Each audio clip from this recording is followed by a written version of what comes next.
প্রিয় ভিউয়ার্স, আসুন কৃষি শিখি পেজ থেকে আপনাদের স্বাগতম। আমি মোহাম্মদ মহরম হোসেন। আপনাদেরকে আজকে দেখাবো কোন সময়ে শাকের জমিতে সেচ দেওয়া প্রয়োজন।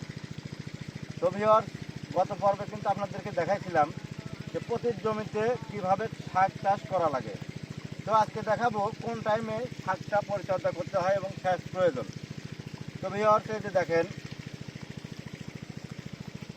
শাকটা কিন্তু আপনার 4 থেকে 5 ইঞ্চি হয়ে গেছে। শাকের পাতাটা দেখেন, এই যে পাতাটা কিন্তু আপনার প্রায় 2 ইঞ্চি হয়ে গেছে। সুতরাং এই সময় কিন্তু আপনার এই শাকটা কিন্তু রস অর্থাৎ পানিটা কিন্তু সংগ্রহ করতে চাচ্ছে, মানে খাবার দরকারের একটু রস দরকার জমিতে। তো ভিউয়ার্স, এই জিনিসটা কিন্তু সবসময় খেয়াল রাখতে হবে যে কতটুকু গাছ হইলে, গাছের বয়সটা আজকে 17 দিন হলো, যে এই বয়স অনুসারে কিন্তু গাছটা এখন সেচ খাবে। তো সেক্ষেত্রে কিন্তু এই যে দেখেন, আমি কিন্তু আজকে জমিতে সেচ দিচ্ছি। এই যে পানি, এই যে দেখেন, এই যে আমি কিন্তু জমিতে সেচ দিচ্ছি। সেচটা কিন্তু শাকের জন্য অতি প্রয়োজনীয় একটা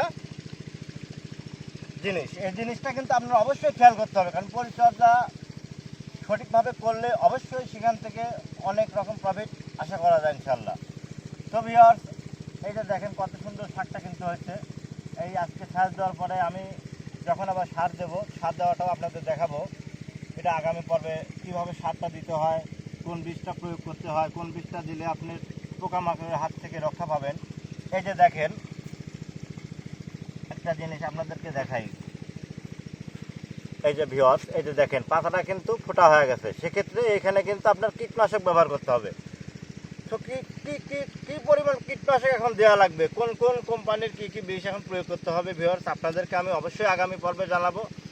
আর এগুলো দেখার জন্য আমার নতুন ভিডিও পেতে অবশ্যই আমার চ্যানেলটাকে ফলো দিয়ে রাখেন, এবং আমি ইউটিউবে একটা নতুন চ্যানেল খুলতে, আসুন কৃষি শিখি, সেটাকে একটা সাবস্ক্রাইব করেন।